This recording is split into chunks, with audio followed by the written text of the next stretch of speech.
이것은 오늘날 우리 인류가, 오늘 우리 사람들이 왜 이렇게 고단하고 힘들고 비참한 삶을 살게 되었는지에 대한 그 이유를 설명해 주는 본문이라고 할 수 있습니다.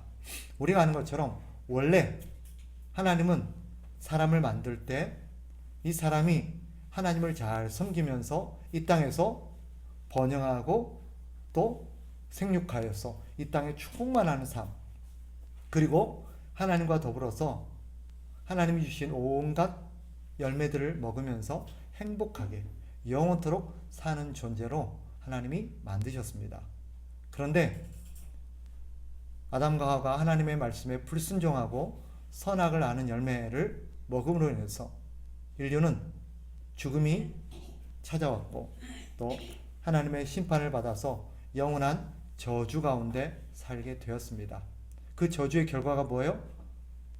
첫째, 죽는 것입니다. 그죠? 사람은 그래서 죽게 된 거예요. 두 번째, 사는 동안 어떻게 살아요? 평생 고통스럽고 고단한 삶을 살아야 했습니다. 먹고 사는, 우리가 죄를 범하기 전에는 하나님이 주신 열매들을 먹으면서 우리는 뭐에 집중하면 되었을까요? 우리가 할 일은 하나님이 우리에게 명하신 이 땅을 잘 돌보고 이 땅에 하나님의 나라가 이루어질 수 있도록 우리는 이 땅에서 하나님의 일을 우리는 집중하면서 거기에만 신경 쓰면 됐어요. 먹고 사는 문제는 우리 하나님께서 주신 것을 먹고 누리면서 살면 되었습니다. 그런데 죄로 인해서 이제는 너희가 직접 알아서 먹고 살아 라는 하나님의 심판을 우리는 받게 되었고, 그때부터는 수고의 땀을 흘려야 했습니다. 세 번째 저주의 결과가 있어요. 뭘까요? 첫 번째가 뭐라 그랬어요? 죽음이에요. 사람은 죽음에 이르게 되었어요. 두 번째는 뭐예요? 우리는 사는 동안 평생 고단하게 살아야 돼요. 그럼에도 불구하고 열심히 일하지만 그죠? 땅이 우리가 일하는 만큼의 충분한 대가를 주지는 않아요. 세 번째가 있습니다. 뭐냐? 이 저주의 결과로 인해서 우리는 서로 싸우고 갈등하고 미워하며 살게 되어버렸습니다. 사람들이 오늘날 왜 서로를 못 잡아먹어서 안달을 할까? 가장 서로 사랑하고 가까이 하면서 화목하게 지내야 할 가정조차도 어떻게 되었어요? 깨어지게 되었어요. 그러면서 서로 싸워요. 오늘 본문에 하나님께서 뭐라고 밝혀요? 16절로 가보세요. 또 여자에게 이르되 내가 네게 임신하는 고통을 크게 더하리니 내가 수고하고 자식을 낳을 것이며 너는 남편을 원하고 남편은 너를 다스릴 것이니라 하시고, 아내와 남편이 서로를, 그죠? 아내는 남편을 원하고 남편은 너를 다스릴 거다. 아내가 남편을 원한다는 의미가 뭔 것 같으세요? 남편을 너무 사랑하고 너무 보고 싶고 너무 함께하고 싶어서 왜 빨리 안 오나? 왜 빨리 내 곁으로 안 오나? 남편을 끊임없이 사모한다는 뜻이 아니에요. 여기서 원한다는 게 어떤 단어냐면, 원한다 이 말이 앞에서 어떻게 쓰느냐면 뒤에 가면 이렇게, 이 단어가 똑같은 단어예요. 죄가 가인을 원한다라고 표현해요. 가인에게 하나님께서, 아벨을 죽인 가인에게 하나님 뭐라고 하냐면 죄가 너를 원하지만 너는 죄를 다스려야 된다라고 말해요. 즉 원한다는 것과 다스린다는 단어가 이렇게 똑같이 나와요. 그러면 봐봐요. 죄가 가인을 원한다는 게, 죄가 가인을 너무 사랑해가지고 잠깐만 안 봐도 보고 싶고 그립고 해서 원한다는 말일까요? 죄가 그 원한다는 건 뭐예요? 지배하고 싶어 한다는 거예요. 장악하고 싶어 한다는 거예요. 내 마음대로 하고 싶어 한다는 거예요. 즉 아내는 남편을 어떻게 하고 싶어 하는 거예요? 자기 마음대로 하고 싶은 거예요. 쥐락펴락 하고 싶은 거예요. 그런데 현실은 어떻대요? 남편이 너를 다스릴 거다. 넌 끊임없이 남편을 네 손아귀에다가 잡아놓고 네 마음대로 하고 싶어 하지만, 그러나 남편은 너를 다스리게 될 거다. 남편이 그를 어떻게 다스려요? 힘으로. 서로 어떤 관계가 되는 거예요? 그죠? 서로 못 잡아먹어서 네. 서로 갈등하고 서로, 그죠? 주도권을 가지려고. 그래서 결혼하면 서로 어때요? 집안의 주도권을 가지려고 막 서로 다투잖아요. 그런데 집 안에서만 그런 일이 벌어질까요? 집 밖에서도 그런 일이 벌어질까요? 그렇죠. 회사에 가면 회사에서도 어때요? 서로 막 주도권을 잡으려고 싸워요. 회사만 그래요? 나라는 어때요? 나라도 서로 주도권을 잡으려고 지금 난리가 났지, 그죠? 여당은 여당대로, 야당은 야당대로. 왜 이런 일이 벌어졌을까요? 바로 죄 때문이에요. 결국 세상은 죄로 말미암아 죽을 수밖에 없는 세상이 되었고, 또 평생 고통스럽게 수고하며 살아야 돼요. 여자는 여자대로, 남자는 남자대로. 그리고 세 번째 뭐예요? 사는 동안 계속해서 서로 싸워요. 미워해요. 서로를 지배하려고 그래요. 이런 것들이 끊임없이 일어나요. 이것이 하나님이 인류에게 내린 벌입니다. 그러면 인류는 이제 어떤 존재가 되었어요? 평생 이렇게 비참하게 고생하면서 살다가 그 사는 동안에도 서로 뭐예요? 먹고 사는 것도 힘든데 서로 간에 어때요? 싸워요. 일을 해서 평생 먹고 사는 것도 고단한데 서로 싸우고 잡아먹으려고 그러고 해치고 그렇게 살다가 결국은 어때요? 죽음으로 끝나는 게 인생이에요. 성경이 보여주는 게 그거예요. 인생이 뭔지 아니? 인생은 평생 고생스럽게 살다가 결국 죽음으로 끝나는 게 인생이다. 그래서 전도서에 가면 그것을 어떻게 표현해요? 헛되고 헛된 게 인생이다 라고 말하는 것입니다. 근데 오늘 본문에 놀라운 장면이 하나 나옵니다. 인생은 그렇게 하나님의 심판으로 비참하게 살다가 끝나야 될 건데 하나님께서 오늘 우리에게 중요한 약속 한 가지를 주십니다. 15절로 가보세요. 15절 같이 읽습니다. 다 같이 시작. 내가 너로 여자와 원수가 되게 하고 내 후손도 여자의 후손과 원수가 되게 하리니 여자의 후손은 내 머리를 상하게 할 것이요 너는 그의 발꿈치를 상하게 할 것이니라 하시고. 이게 누구에게 하는 말일까요? 하나님이 뱀에게 하는 얘기예요. 여기서 뱀은 누구입니까? 사탄입니다. 사탄을 의미합니다. 그러니까 지금 이것은 하나님께서 사탄에게 하시는 선언이에요. 사탄이 인간을 꿰어서 죄를 짓게 함으로써 인류에 죽음이 오게 한 것에 대한 하나님께서 사탄을 심판하신 내용인데 이 안에는 중요한 두 가지 약속이 들어있습니다. 그게 뭐냐면 첫째는 하나님께서 메시아를 보내서 때가 되면 반드시 사탄을 심판하겠다는 약속입니다. 그래서 다시는 사탄이 사람을 해칠 수도 없고 사람을 유혹할 수도 없고 다시는 사탄이 활동할 수 없는 그런 완전한 심판의 때가 올 거라는 것을 하나님께서 약속하셨어요. 근데 또 하나 하나님이 약속하십니다. 15절에 어떤 약속이 들어있습니까? 메시아를 보내서 내가 사람을 반드시 구원하겠다는 거예요. 구원하겠다는 겁니다. 여기서 말하는 여자의 후손은 누구를 의미할까요? 예수님입니다. 즉 하나님께서 예수 그리스도를 보내서 반드시 내가 사탄을 심판하고 사람을 구원할 거라라고 약속하시는 대목이 나옵니다. 그러면 한 가지 짚고 넘어갑시다. 저를 보세요. 하나님께서 메시아를 왜 여자의 후손이라고 표현할까요? 메시아라고 표현해도 좋고 그리스도라고 표현해도 될 텐데 하나님의 아들이라고 표현해도 될 텐데 왜 하나님께서 메시아를 여자의 후손이라고 표현할까요? 그것은 어떤 의미냐면 남자의 씨를 통한 자연적인 잉태 과정으로 오시는 게 아니라 동정녀를 통한 그런 초자연적이고 특별한 그런 하나님의 방법으로 이 땅에 메시아가 올 것을 말씀하시는 거예요. 왜냐하면 남자를 통한 자연스러운 어떤 혈통은 뭐예요? 죄의 유전이에요. 죄의 연속이에요. 왜요? 그 죄가 계속해서 대물림 되기 때문에. 그런데 남자의 후손으로 오게 되면 그는 죄를 갖고 있는 그런 후손일 수밖에 없는 거예요. 그래서 하나님께서 남자를 통한 자연스러운 어떤 잉태가 아니라 바로 남자를 가까이 하지 않는 동정녀 여인을 통하여서 하나님께서 이 메시아를 성령을 통해서 특별히 이 땅에 오시게 하시겠다라는 하나님의 약속이 이 안에 담겨 있습니다. 그 메시아가 오시면 어떻게 합니까? 우리의 원수인 사탄, 원수 마귀인 사탄을 심판할 겁니다.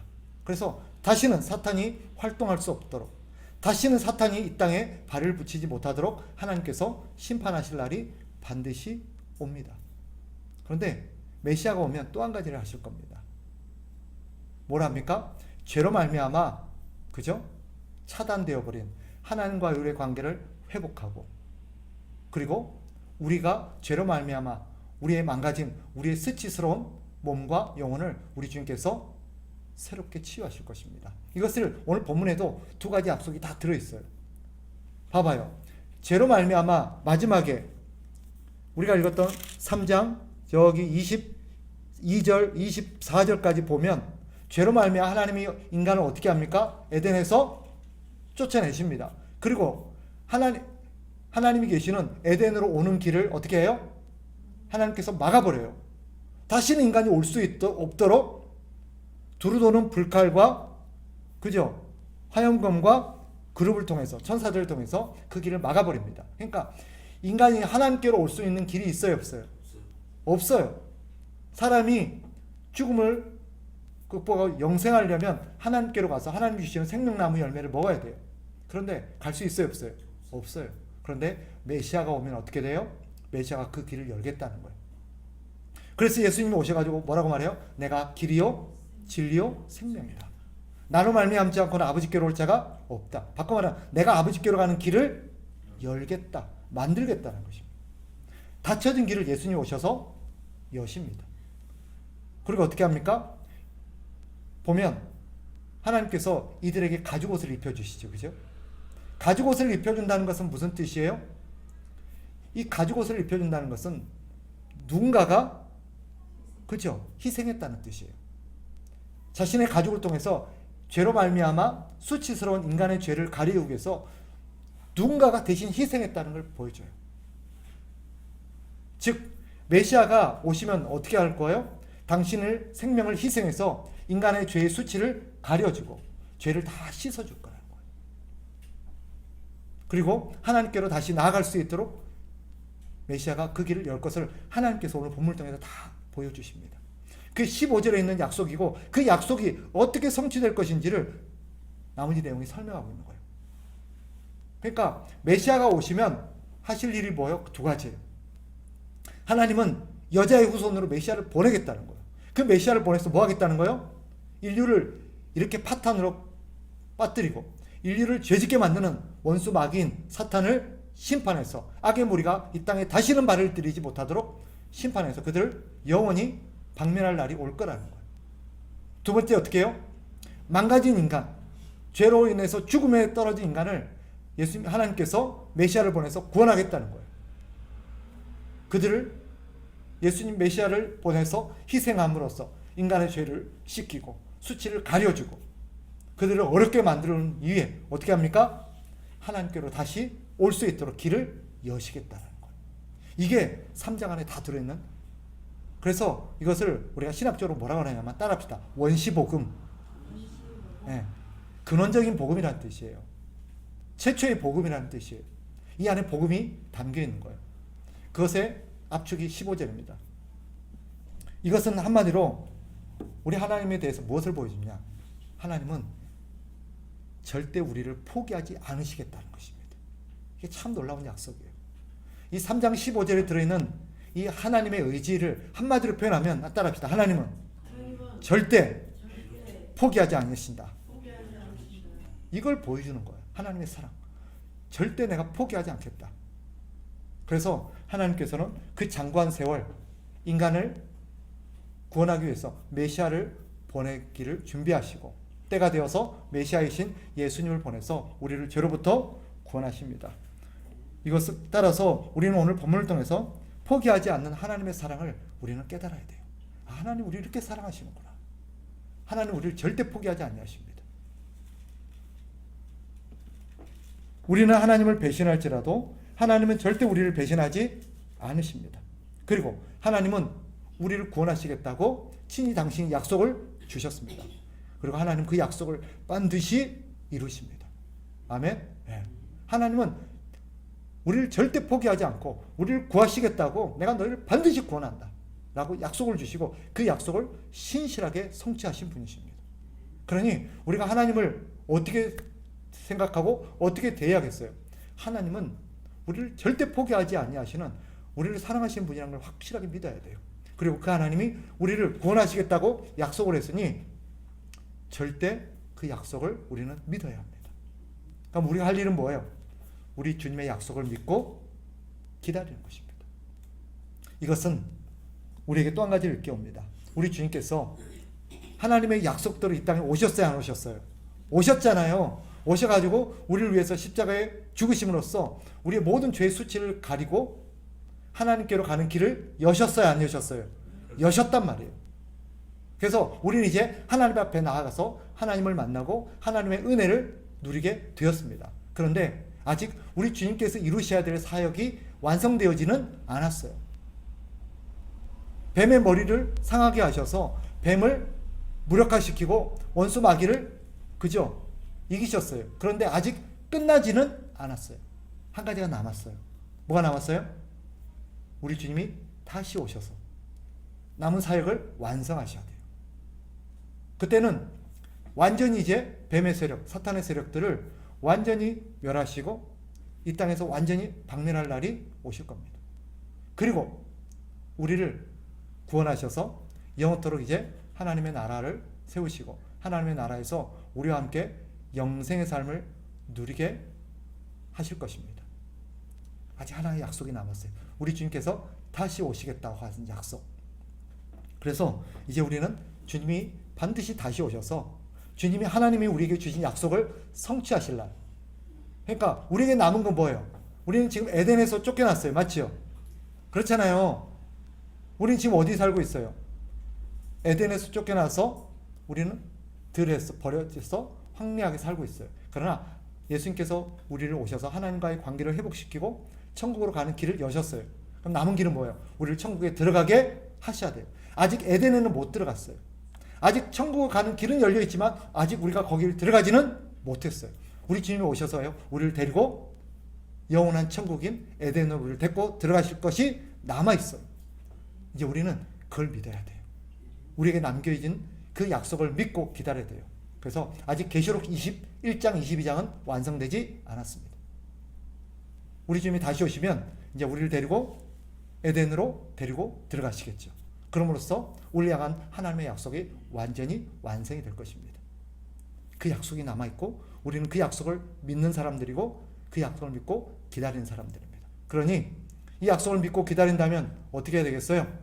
우리는 영원한 하나님의 나라를 소망하면서 하루하루를 믿음으로 살아야 합니다.